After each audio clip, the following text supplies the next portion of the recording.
Admiral Jake Morrison stood in the command center of Luna Station, his coffee growing cold as he watched the incoming message from space. The huge screen showed a strange alien creature that looked like it was made of blue crystal. The thing had too many arms and eyes that glowed like stars. "This is High Counselor Zethkar of the Galactic Council," the alien said in perfect English. Its voice sounded like breaking glass. "We have received your species' request to join our organization." Morrison felt his stomach drop. Humanity had been trying to contact other intelligent life for over a century.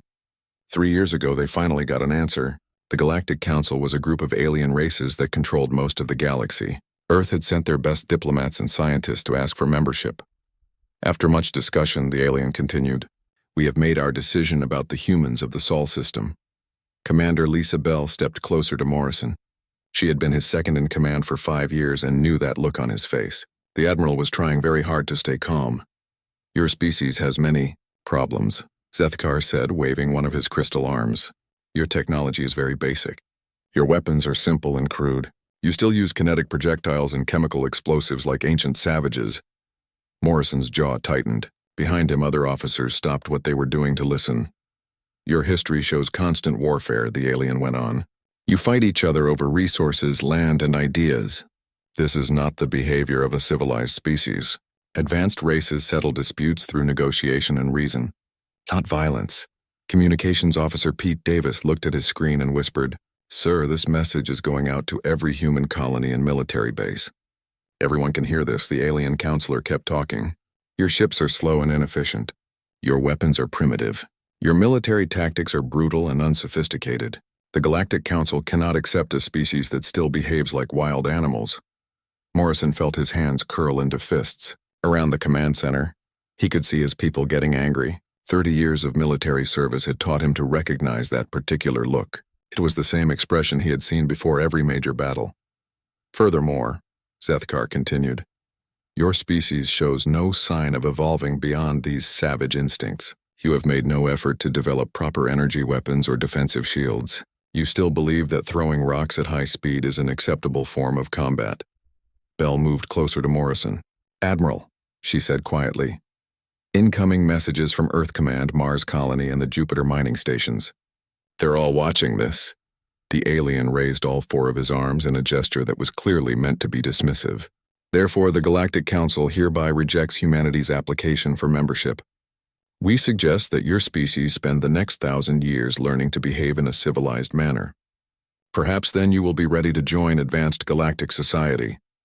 The message ended with the alien's image disappearing from the screen. The command center fell completely silent. Morrison stared at the blank screen for a long moment. His coffee cup sat forgotten on the control panel, steam no longer rising from the cold liquid. Around him, his officers waited for orders. "Sir?" Bell asked carefully.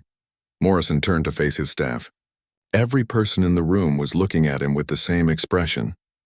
They had just been insulted in front of the entire galaxy. Their species had been called primitive savages who were not worthy of joining civilized society. "Primitive kinetic weapons," Morrison said slowly. "Crude chemical explosives. Savage tactics." He looked around the room. "Is that what they think of us?" "Apparently, sir," Davis said from his communication station. The message was broadcast on all frequencies. Every human settlement in the system received it. Morrison walked to the large window that looked out over Luna Station's docking bays. Below him, he could see human ships coming and going. Cargo vessels bringing supplies from Earth. Military patrol boats keeping the shipping lanes safe. Mining ships heading out to the asteroid belt. All of it apparently too primitive for the Great Galactic Council. "They called our weapons crude," he said to the window. "They said we fight like animals." He turned back to his officers. "They think we're not civilized enough to join their little club." Bell recognized the tone in Morrison's voice. She had heard it before, right before he led the defense of Titan Colony against the separatist rebels. It was the voice of a man who had been pushed too far. "What are your orders, sir?" she asked. Morrison was quiet for another moment. Then he smiled, and Bell felt a chill run down her spine. It was not a nice smile. "Get me a secure channel to Earth Command," Morrison said, "and patch me through to every military installation in the system. I want to talk to Admiral Williams, General Hayes, and Director Ross." "Yes, sir," Davis said, his fingers already working on his console. "Establishing secure connections now." Morrison walked back to the center of the command room. "Ladies and gentlemen," he said to his staff, "it seems the Galactic Council has made a serious mistake." "Sir?" Bell asked. "They think our weapons are primitive," Morrison explained. "They believe our tactics are savage. They assume we're too stupid to be dangerous." His smile got wider and more frightening. "They've obviously never studied human military history." The communications board lit up as connections were established with military commanders across the solar system. Morrison could see the faces of Earth's top military leaders appearing on the screens around him. "Admiral Morrison," came the voice of Fleet Admiral Kate Williams from Earth. "I assume you saw the broadcast?" "Yes, ma'am," Morrison replied, "as did everyone else in human space. The Council seems to have a very low opinion of our capabilities," said General Susan Hayes from Mars Command. "They called us primitives," added Dr. Helen Ross from the Advanced Weapons Research Division on Europa. "They mocked our kinetic weapons and chemical explosives." Morrison nodded. "Yes, they did. They also gave us some very useful information about their own military capabilities and thinking." The other commanders looked interested. "They use energy weapons exclusively," Morrison continued. "They fight according to rules and codes of honor. They believe in civilized warfare." He paused. "They have absolutely no idea what humans are capable of when we stop playing nice." Admiral Williams leaned forward on her screen. "What are you suggesting, Admiral?" Morrison's smile became positively predatory. "I'm suggesting, ma'am, that it's time we gave the Galactic Council a proper education about human savagery.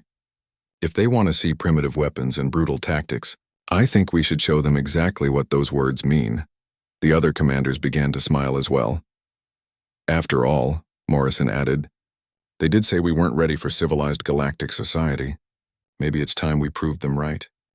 Dr. Helen Ross walked through the halls of the Advanced Weapons Research Division with a spring in her step that her assistants had not seen in years. The massive facility on Europa buzzed with activity as scientists and engineers worked around the clock on projects that had been gathering dust for decades. "Tell me again why we stopped working on the Orion project," she said to Chief Engineer Carl Stone as they entered the main laboratory. Stone pulled up the files on his tablet. The committee said it was too destructive. Something about antimatter torpedoes being excessive for peacetime operations. Ross laughed. "Excessive, right?" She looked around the lab where her team was busy assembling components that had been stored in sealed containers for 15 years. "I wonder what the committee would say about excessive now." The Galactic Council's broadcast had changed everything. Within hours of the insulting message, Ross had received a call from Earth Command. Her new orders were simple. Take every weapon project that had been deemed too dangerous, too expensive, or too destructive, and make them all work. Immediately. "What about the Ghost Fleet initiative?" she asked Stone. "Fully automated warships with artificial intelligence?" Stone grinned. "The ethics board shut that down 3 years ago. Said it was too dangerous to build ships that could fight without human control." "Well, the ethics board isn't running this project anymore," Ross said. "How long to get the first ghost ship operational?" Stone checked his notes. "With unlimited funding and no safety restrictions?" "Maybe 6 weeks," Ross nodded. "Make it 4 weeks. And build 20 of them." Across the solar system, similar scenes were playing out at every human military facility. On Mars, weapons specialists were dusting off plans for kinetic bombardment satellites.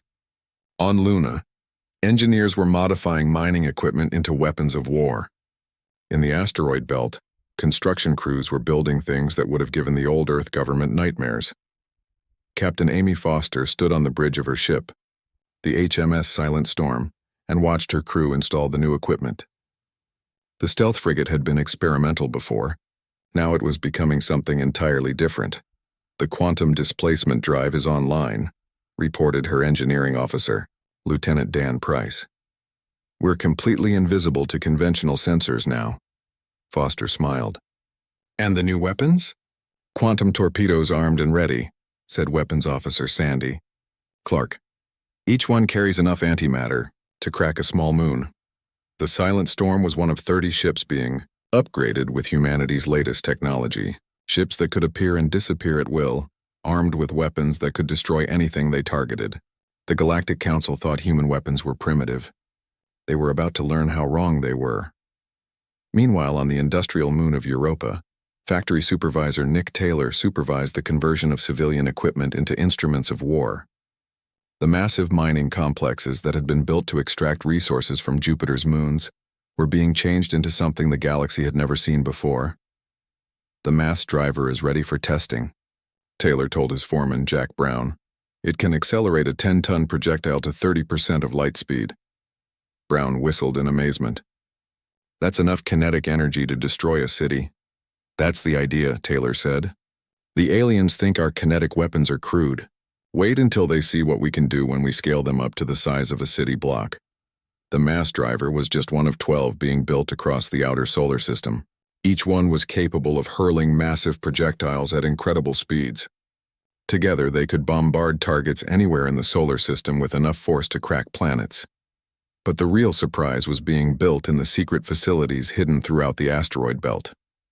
Project Director Ben Clark supervised the construction of humanity's ultimate response to galactic condescension. Kinetic bombardment platforms the size of small asteroids. The first platform is ready for final testing, Clark reported to Admiral Morrison during their weekly briefing. It can accelerate moon-sized projectiles to significant fractions of light speed. Morrison studied the technical specifications on his screen. Moon-sized projectiles? Yes, sir. We hollow out asteroids, fill them with dense metals, and use fusion drives to accelerate them. The impact energy is equivalent to multiple nuclear weapons. How many platforms are you building? Clark smiled. 50, sir. Hidden throughout the asteroid belt and outer system, each one capable of multiple launches. Morrison sat back in his chair. The Galactic Council dismissed our crude kinetic weapons. They're about to discover that humans have taken those crude weapons and turned them into planet killers. Back on Luna Station, Commander Lisa Bell reviewed the intelligence reports that were coming in from across human space. Every military base, research facility, and industrial complex was working on the same goal, showing the galaxy exactly what human ingenuity could accomplish when properly motivated. The production numbers are incredible, she told Morrison. We're building more weapons in 6 months than we built in the previous 50 years. Morrison nodded. What about our intelligence on Galactic Council military capabilities? Bell pulled up another set of files. Their weapons technology is impressive but predictable. Pure energy weapons, defensive shields, ship-to-ship combat at long range. Very civilized and very limited. Limited how? They've never had to deal with kinetic bombardment, stealth attacks, or swarm tactics. Their shields are designed to deflect energy weapons, not solid projectiles moving at relativistic speeds. Their sensors can't detect our new stealth ships. Their combat doctrine assumes that everyone follows the same rules they do. Morrison smiled grimly, and humans have never been good at following rules. The reports kept coming in. Dr. Ross had successfully tested the first antimatter torpedo. Captain Foster's stealth ships were completely undetectable to Council sensor technology. Taylor's mass drivers could hit targets anywhere in the solar system with devastating accuracy. Clark's bombardment platforms were ready to hurl asteroids at enemy fleets. There's something else, Bell added. Intelligence suggests that the Galactic Council has never fought a species that uses what they would call primitive tactics. They're used to formal battles with rules and honor codes. They're about to learn that humans don't believe in fair fights, Morrison said. We believe in winning. The transformation of human military capability was happening faster than anyone had thought possible. Decades of research that had been shelved as too dangerous or too expensive was suddenly being implemented with unlimited resources and no restrictions. How long until we're ready? Morrison asked.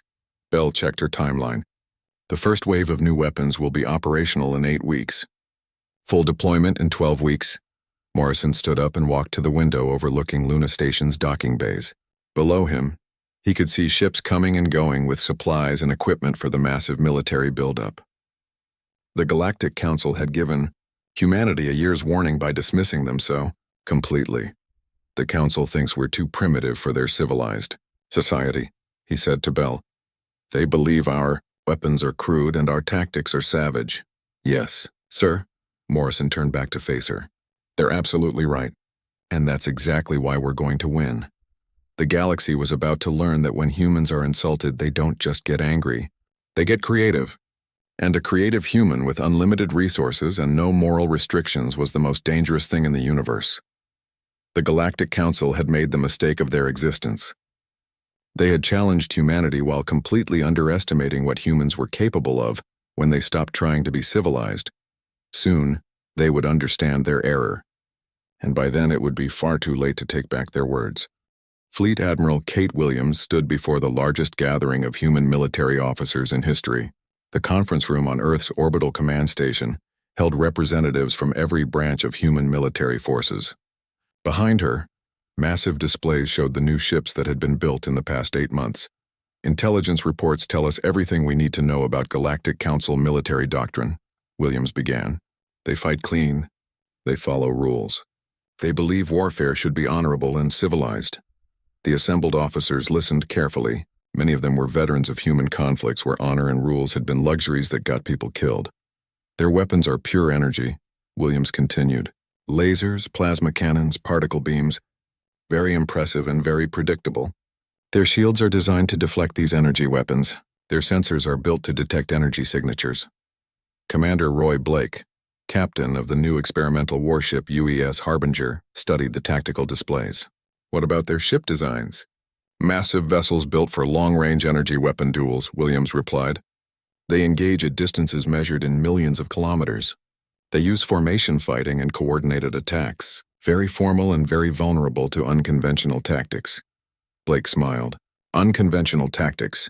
You mean fighting dirty? I mean fighting to win, Williams corrected. The Galactic Council operates under the assumption that everyone plays by the same rules they do. They're about to learn that humans never agreed to their rules. Sub-Commander Dana Gray, leader of the new Phantom Squadron, raised her hand. What about their fighter craft? They don't use them, Williams said.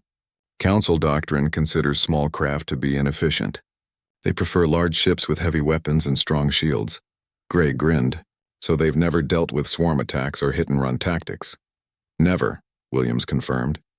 Their entire military philosophy is based on the idea that bigger is better, and that honorable combat means meeting your enemy head-on. The briefing continued with detailed analysis of Council military capabilities. Their ships were impressive but predictable. Their weapons were powerful but limited. Their tactics were sophisticated but inflexible. The Council's enforcement fleets have kept the galaxy peaceful for over 1,000 years, Williams explained. They've never lost a major engagement because they've never faced an enemy that refused to fight by their rules. Captain Blake looked at the specifications for his ship.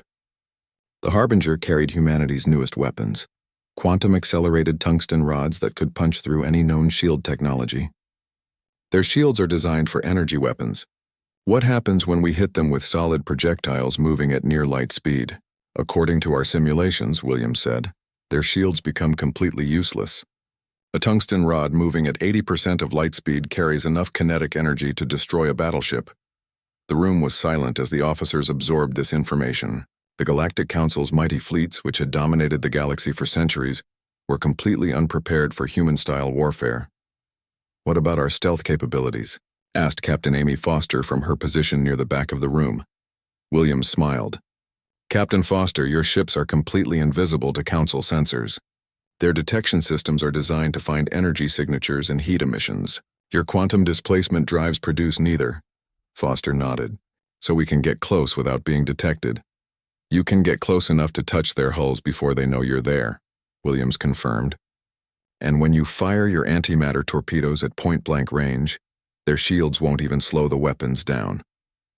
The tactical advantages were overwhelming.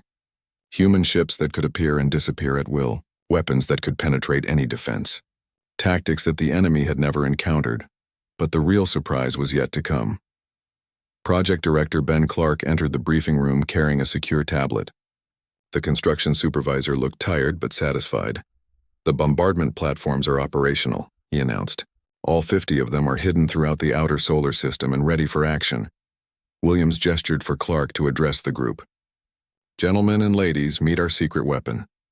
Clark activated his tablet and the room's displays changed to show massive structures hidden among the asteroids. Each platform can accelerate asteroids up to moon size to significant fractions of light speed. We can bombard enemy fleets with projectiles carrying the kinetic energy of multiple nuclear weapons. Commander Blake whistled softly. Moon-sized projectiles? The largest one we've tested was 8 kilometers in diameter, Clark said. Made of solid iron and accelerated to 12% of light speed. The impact energy was equivalent to 1,000 nuclear bombs. The room fell silent again. Even hardened military officers were stunned by the sheer scale of destruction that humans had prepared. The Council called our kinetic weapons primitive, Williams said quietly. They're about to discover that we've taken those primitive weapons and scaled them up to astronomical proportions. Sub-Commander Gray studied the tactical projections. How many platforms can fire simultaneously? All of them, Clark replied. We can launch 50 moon-sized projectiles in a coordinated barrage. No fleet in the galaxy can survive that kind of bombardment. The briefing continued with detailed battle plans. Human forces would fight in 3 waves. First, Captain Foster's stealth ships would attack from behind and destroy the enemy's largest vessels. Second, Commander Gray's fighter squadrons would swarm the remaining ships and pick them apart with hit-and-run attacks. Third, Clark's bombardment platforms would finish off any survivors with kinetic bombardment. The Council expects us to meet them head-on in honorable combat, Williams explained. Instead, we're going to hit them from every direction at once with weapons they've never seen before. Commander Blake raised his hand. What if they try to surrender? Williams was quiet for a moment. The Council's broadcast was transmitted to every human settlement in the solar system. They called us primitive savages who weren't worthy of civilized society. They insulted our entire species in front of the galaxy. She looked around the room at the assembled officers. We're going to make sure they understand exactly what human savagery looks like. Surrender will be accepted only after they've learned proper respect for human capabilities. The meeting concluded with final preparations for the coming battle. Intelligence suggested that a Council enforcement fleet would arrive within the next month to put the humans in their place. What they would find instead was a carefully prepared trap that would destroy their entire force. Remember, Williams told the officers as they prepared to leave, the galaxy has dismissed us as primitive barbarians.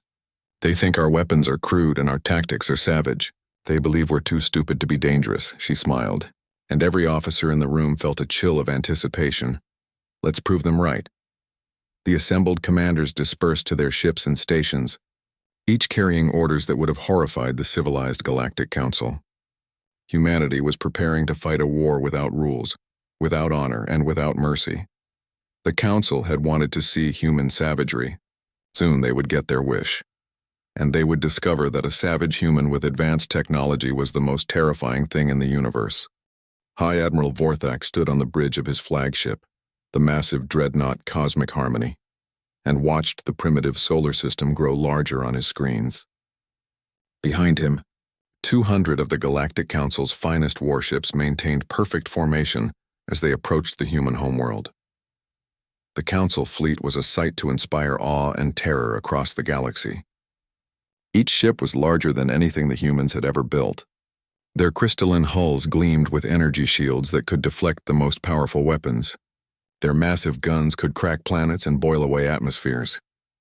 Approaching the outer edge of the Sol system, reported his navigation officer, the primitive humans should be detecting us now. Vorthak nodded with satisfaction. This would be a simple show of force to put the upstart humans back in their place. His fleet had pacified dozens of rebellious species over the centuries. None had ever been foolish enough to actually fight back. Open communications to the human homeworld, he ordered. The transmission array activated, sending his message toward the small blue planet that the humans called Earth. Vorthak had practiced this speech many times. It was the same one he had given to every inferior species that had challenged Council authority. Attention, primitive humans. His voice boomed across the solar system. This is High Admiral Vorthak of the Galactic Council Enforcement Fleet. You will immediately cease all military activities and submit to Council authority. Your aggressive actions and continued development of crude weapons cannot be tolerated. He paused for effect, knowing that the humans would be watching their sensors in terror as his mighty fleet approached their planet. You have 1 hour to surrender unconditionally, he continued. If you refuse, we will demonstrate why the Galactic Council has maintained peace for 1,000 years. Your primitive technology is no match for our advanced civilization. The transmission ended. Now came the waiting. In Vorthak's experience, most species surrendered immediately when faced with such overwhelming force. The few that didn't were quickly destroyed as examples to others. But something was wrong. His sensor operators were reporting strange readings from throughout the solar system. "Sir," called his tactical officer, "we're detecting unusual energy signatures near the asteroid belt. Also, there appears to be some kind of debris field in our path." Vorthak frowned. "Debris field?" "Small objects, sir. Thousands of them. Too small to be ships. Too numerous to be natural asteroids." Before Vorthak could respond, his communications officer interrupted. "Sir, incoming transmission from the humans. Put it on screen." The display showed a human male in a simple military uniform. Unlike the elaborate robes and formal presentations that council species used, this human looked calm and businesslike.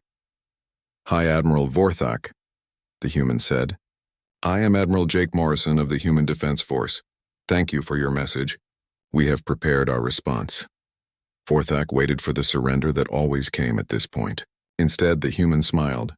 "Execute Operation Savage Storm," Morrison said quietly. The transmission ended, and Vorthak's universe exploded into chaos. The first attacks came from nowhere. Captain Amy Foster's stealth ships, invisible to Council sensors, materialized directly behind the alien formation. Their quantum torpedoes, accelerated to significant fractions of light speed, punched through the rear shields of the largest Council vessels before the aliens even knew they were under attack. "Impossible!" Vorthak shouted as 12 of his heavy cruisers simply disappeared in balls of antimatter fire. "How did they get behind us?" His tactical officer was frantically working his controls. "Sir, I'm reading multiple ships decloaking throughout our formation. Our sensors can't detect them until they fire. The stealth attack was just the beginning." Subcommander Dana Gray's fighter squadrons erupted from the asteroid belt like a swarm of angry insects. The Council's massive weapons designed to fight other massive ships couldn't track targets so small and fast, sir. "We're being attacked by thousands of small craft," reported the weapons officer. "Our main guns can't target them effectively." Vorthak watched in disbelief as the tiny human fighters swarmed through his fleet. They moved through gaps in the Council's defensive formations and fired swarms of guided missiles at close range. The Council's energy shields, designed to deflect massive energy weapons, were useless against physical projectiles moving at such high speeds. "How many fighters are there?" Vorthak demanded. "Unknown, sir. They're too small and too fast for accurate counting. At least several thousand, but the worst was yet to come." From the outer solar system, Project Director Ben Clark's bombardment platforms began their attack. Moon-sized projectiles, accelerated to terrifying speeds, began raining down on the Council fleet from impossible distances. "Sir," screamed the sensor operator. "Massive kinetic projectiles incoming from the outer system. Impact in 30 seconds. Vorthak stared at his displays in horror. The incoming projectiles were enormous. Some were larger than his battleships, and they were moving at speeds that made them impossible to intercept or deflect. "Evasive maneuvers," he ordered. "All ships scatter." But the Council fleet had been trained for formation fighting. Their ships were too large and too slow to avoid the incoming bombardment. The first projectile, an 8-kilometer ball of solid iron moving at 12% of light speed, struck the battleship Eternal Wisdom amidships. The impact was visible from Earth. The battleship simply ceased to exist, vaporized by kinetic energy equivalent to 1,000 nuclear bombs. The explosion lit up space like a small star. More projectiles followed. Moon-sized chunks of rock and metal, hurled by humanity's bombardment platforms, smashed through the Council fleet like hammers through glass. Ships that had survived for centuries were destroyed in seconds by weapons that the Council had dismissed as primitive. "Sir, we've lost 60 ships in the first 5 minutes, reported the tactical officer. "The humans are using weapons we've never encountered before." Vorthak couldn't believe what he was seeing. His mighty fleet, which had dominated the galaxy for 1,000 years, was being systematically destroyed by creatures he had dismissed as primitive savages. "What about our main weapons?" he demanded. "Return fire." "Sir, we can't target the stealth ships. The fighters are too small and fast, and the bombardment platforms are beyond the range of our energy weapons." The human attack was perfectly coordinated. The stealth ship struck at the Council's largest vessels from close range. The fighter swarms picked apart the medium ships with hit-and-run attacks. The bombardment platforms destroyed anything that survived with kinetic projectiles that no shield could stop. "Sir," called the communications officer, "the humans are broadcasting on all frequencies. Put it through." Admiral Morrison's voice filled the bridge of the cosmic harmony. "Hi, Admiral Vorthak. You are being defeated by primitive kinetic weapons and savage tactics. Your civilized warfare is no match for human ingenuity."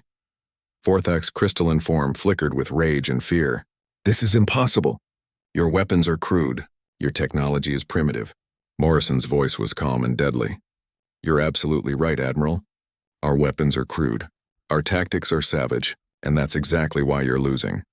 Another moon-sized projectile struck the heavy cruiser Divine Justice, turning the massive ship into expanding plasma. The Council fleet, which had numbered 200 ships an hour ago, was down to less than 50 vessels. "Sir?" the tactical officer said quietly. "Recommend immediate retreat. We cannot fight enemies we cannot see using weapons we cannot stop." Vorthak stared at his displays. The humans had turned his mighty fleet into a burning ruin in less than an hour. Ships that had been considered invincible were being destroyed by weapons that his people had dismissed as primitive toys. "All ships," he said finally, his voice shaking with shock and humiliation, "withdraw from the system immediately. Maximum speed." The surviving Council ships turned and fled toward the edge of the solar system, leaving behind the wreckage of their once mighty fleet. Behind them, the humans made no attempt to pursue. They had made their point. Admiral Morrison's final transmission followed them as they fled. "Hi, Admiral Vorthak. Please give our regards to the Galactic Council. Tell them that the primitive humans send their compliments." The voice paused, and Vorthak could hear the smile in it. "And tell them that if they ever insult humanity again, we'll show them what real savagery looks like." As his flagship limped away from the solar system, Vorthak realized that the galaxy had just changed forever. The age of Council supremacy was over. The humans had proven that advanced technology meant nothing without the will to use it effectively. And humans, as the galaxy was about to learn, had both the technology and the will to reshape the cosmos to their liking. The emergency session of the Galactic Council was the most chaotic meeting in the organization's 1,000-year history. Representatives from 200 species filled the ancient chamber, their voices creating a cacophony of fear, anger, and confusion. The Great Hall, which had once been a symbol of galactic peace and order, now felt more like a panic room. High Counselor Zethkar called for order with all four of his crystalline arms, but the assembled delegates ignored him. Everyone was talking at once about the same thing: the humans. The entire enforcement fleet was destroyed, shouted Ambassador Thesel from the Rigel Collective. 200 ships reduced to scrap metal in less than 6 hours. "Impossible," replied Counselor Rexon. "The humans have primitive technology. They use crude kinetic weapons and chemical explosives." "Tell that to High Admiral Vorthak," Thysol snapped back. "What's left of him is currently in a medical facility trying to explain how his mighty fleet was destroyed by creatures throwing rocks." The debate continued for hours. Some species demanded immediate retaliation against the humans. Others suggested negotiation. A few quietly mentioned that they had already begun secret communications with human representatives. Order. Zethkar finally managed to make himself heard. "We must address this situation calmly and rationally." The chamber fell into an uneasy silence. For the first time in galactic history, the Council faced a problem they couldn't solve with overwhelming force. "The reports from the Sol system are disturbing," Zethkar admitted. "The humans have displayed capabilities that our intelligence services failed to detect." "Failed to detect?" Ambassador Kyle Morrison, the human representative, stepped into the chamber. The simple black uniform he wore somehow seemed more intimidating than all the elaborate robes and crystalline forms around him. "Or failed to understand?" The chamber erupted again as the assembled delegates realized that a human had entered their sacred meeting hall. Security guards moved toward Morrison, but Zethkar waved them back. "Ambassador Morrison," the High Counselor said carefully, "your presence here is unexpected." Morrison smiled politely. "High Counselor, I thought it was time that humanity participated directly in galactic politics. After all, we seem to have everyone's attention now." The human walked calmly to the center of the chamber, ignoring the hostile stares from hundreds of alien eyes. He carried no weapons, needed no guards, and projected an aura of quiet confidence that made every representative in the room deeply uncomfortable. 3 months ago, Morrison began, this council rejected humanity's application for membership.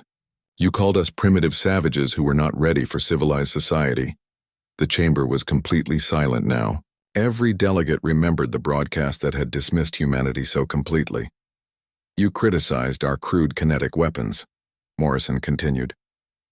You mocked our barbaric military tactics. You suggested that we spend the next 1,000 years learning to behave properly. Zethkar shifted uncomfortably on his crystal throne. The Council's decision was based on the best available information about human capabilities. Was it? Morrison asked. Because your best available information was apparently very incomplete. He gestured to a holographic display that appeared above the chamber floor. The images showed the wreckage of the Council enforcement fleet drifting in space near Earth. Your mighty fleet was destroyed by the same primitive weapons you dismissed, Morrison explained. Kinetic projectiles moving at relativistic speeds. Antimatter warheads delivered by stealth ships. Swarm attacks by small fighters using hit-and-run tactics. The images changed to show human ships appearing and disappearing at will, striking Council vessels with devastating effect. You see, Morrison continued, humanity took your feedback very seriously. You said our weapons were crude, so we improved them. You said our tactics were savage, so we embraced that savagery. Ambassador Thiesel stood up from his seat. This is exactly why the Council cannot accept humanity. You prove our point about your barbaric nature. Morrison turned to face the alien representative. Barbaric? We offered to join your civilized society peacefully. You rejected us with insults broadcast across the galaxy. Then you sent a fleet to force us into submission. He paused, letting his words sink in. Tell me, Ambassador, what exactly about that sequence of events was civilized? The chamber fell silent again. Several representatives looked uncomfortable as they realized the truth in Morrison's words. The fact is, Morrison continued, humanity has developed beyond your understanding. While you've spent centuries maintaining the status quo with overwhelming force, we've been innovating, we've been creating, we've been preparing. The holographic display changed again, showing images of human colonies spreading throughout nearby star systems. Ships bearing human designs were docking at alien stations. Trade agreements were being signed between human corporations and non-council species. The galaxy is changing, Morrison announced. Species that have lived under council authority for centuries are discovering that there are alternatives.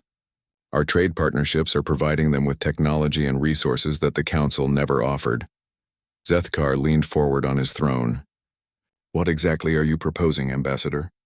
Morrison smiled. I'm not proposing anything, High Counselor. I'm simply informing you of reality. The age of council supremacy is over. Humanity is now a major power in this galaxy, whether you acknowledge it or not. You cannot simply declare yourself equal to the council, Counselor Rexon protested. We're not declaring anything, Morrison replied calmly. We're demonstrating it. Your enforcement fleet learned the hard way that council technology is not superior to human innovation. Your member species are learning that council protection is not necessary when human partnerships are available. The implications were staggering. For 1,000 years, the Galactic Council had maintained peace through strength. Now that strength had been proven inadequate against human military capability. What do you want? Zethkar asked quietly. Morrison's expression became serious. Humanity wants what we've always wanted, to be treated with respect. We want to trade freely with other species. We want to explore the galaxy and make new discoveries. We want to contribute to galactic civilization. He paused.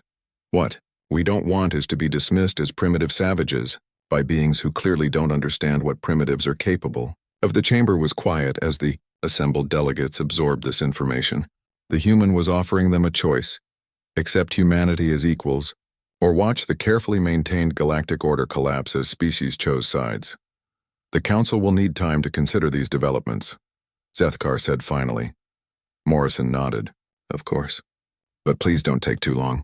We have several other galaxies that have expressed interest in establishing diplomatic relations. The Andromeda Confederation has been particularly eager to meet with us. The threat was subtle but clear. If the Council refused to deal with humanity, humans would simply take their advanced technology and military capabilities elsewhere. I should mention, Morrison added casually, that we've been sharing some of our defensive technologies with species that have expressed interest in mutual protection agreements. Nothing too advanced, just basic kinetic weapons and stealth capabilities. The chamber erupted again as delegates realized that humans were actively undermining Council military supremacy by arming potential rebels, Morrison. waited for the noise to die down before continuing. Of course, we would be happy to cease these activities if the Council were willing to negotiate a proper treaty, recognizing humanity's place in galactic society. Zethkar understood the offer. Accept humanity as equals, or watch the galaxy descend into chaos as dozens of species acquired human weapons technology. The Council will consider your proposal, he said. Morrison smiled and bowed politely. Thank you, High Counselor. We'll await your decision. As he turned to leave, Morrison paused at the chamber entrance. Oh, and High Counselor, when you make your decision, please remember that humanity has always preferred cooperation to conflict. But if conflict is forced upon us, we've proven that we're very good at it. The human ambassador left the chamber, leaving behind a room full of aliens who finally understood that the galaxy had fundamentally changed. The age of Council dominance was over. The age of humanity had begun. And somewhere in the research laboratories of Earth, human scientists were already working on even more advanced weapon systems. After all, the universe was a very big place, and humans had always been excellent at making friends, by force if necessary.